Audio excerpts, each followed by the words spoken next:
Hello guys! Welcome back to my channel. It's me again, Lakwat Sirong Butiki. Mula doon sa makasaysayang lugar ng Tandang Sura, Quezon City. Ang Tandang Sura National Shrine. Nakatawid na ang Butiki ngayon dito sa makasaysayang rin na lugar dito sa Antipolo, Rizal. Ang Hinulugang Taktak Protected Landscape o mas kilala sa tawag na Hinulugang Taktak. Samahan niyo ko dito guys!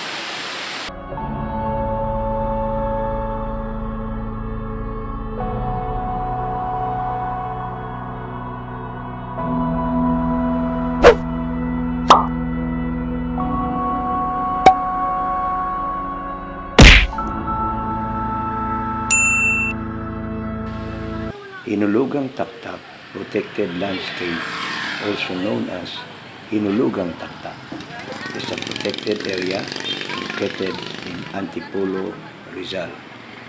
Initially assigned as a recreation area, the waterfall area has been designated as a national park by virtue of Republic Act No.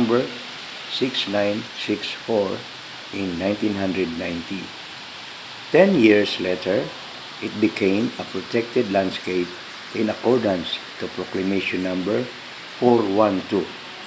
It is being managed by the Department of Environment and Natural Resources and the Rizal Provincial Government.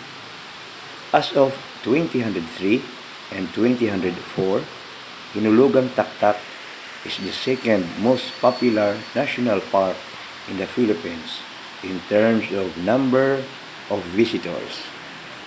Folk knowledge has it that the name was derived from a large bell or taktak, which was thrown or hinulog into the falls during the 15th century or the 16th century because the local villagers considered it too loud.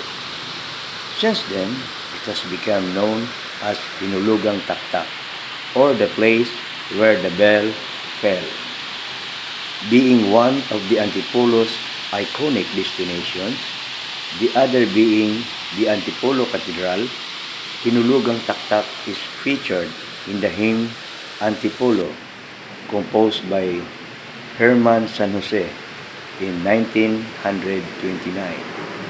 The lyrics indicate that even at that time, it was already a popular recreational area.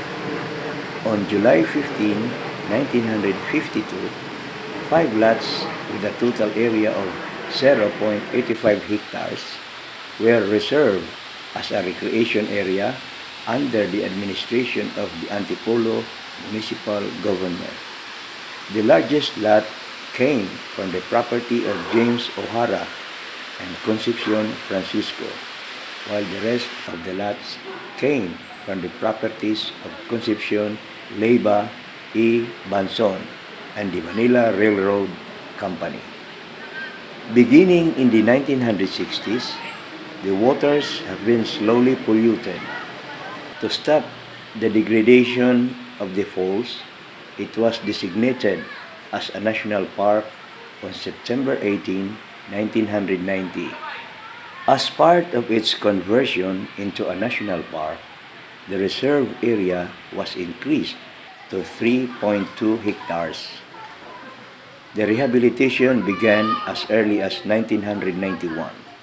7 years later, up to 75% of the area has been restored at a cost exceeding 45 million pesos. On November 17, 2000, it became a protected landscape in accordance to Proclamation No. 412, effectively transferring its administration to the Department of Environment and Natural Resources and the Rizal Provincial Government. It also mandated the use of the trust fund through the Integrated Protected Area Fund System to add to the limited funding for the park from the national government. Renewed efforts were made to rehabilitate the area starting 2009 with an initial 3-year budget of 100 million pesos and in 2013. However, an oil spill in 2015 forced the closure of the park and to further intensify rehabilitation efforts. Private institutions also helped in the restoration, including photo exhibits, bamboo planting, and other regreening efforts in the area. 11 days after the oil spill, the park was reopened to visitors. On February 13, 2020, the Hinulugang Taktak had reopened to the public after a long year rehabilitation and featured recreational activities are a spider web platform, hanging bridges, and a wall climbing facility. Located around 1.7 kilometers from the Antipolo Cathedral, the falls can be accessed through Taktak Road.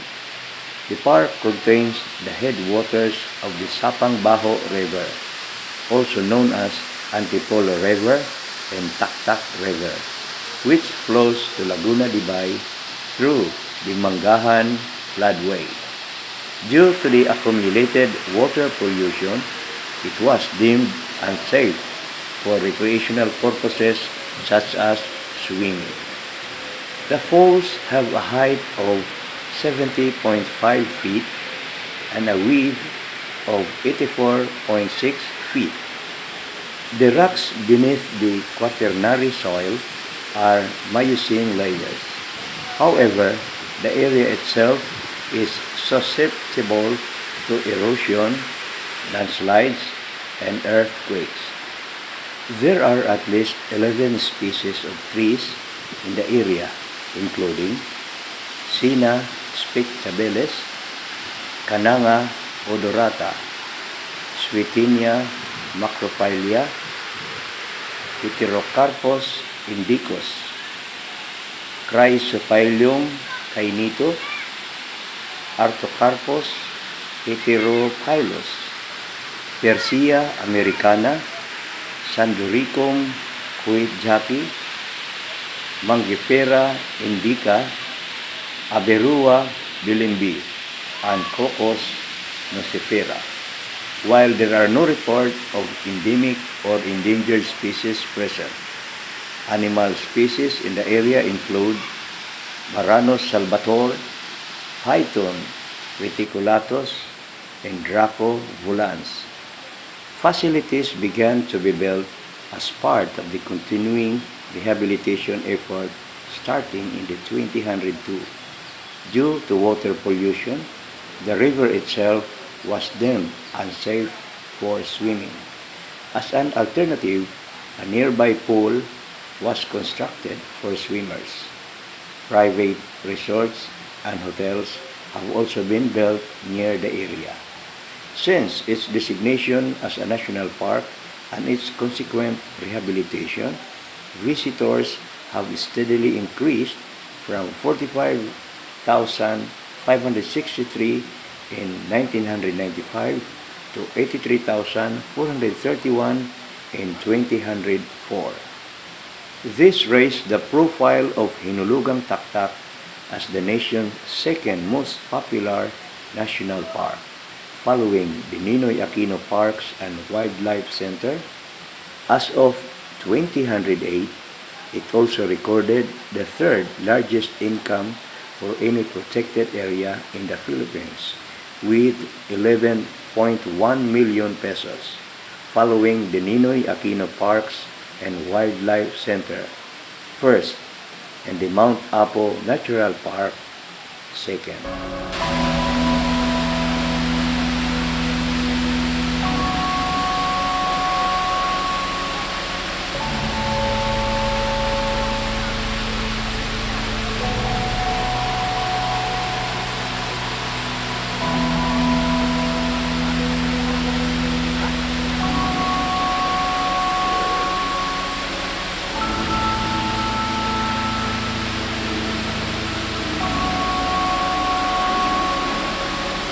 Mula naman dito sa hinulugang taktak, dito sa Antipolo, Rizal, tatawid na naman ulit ang Butiki ngayon papuntang San Mateo, Rizal.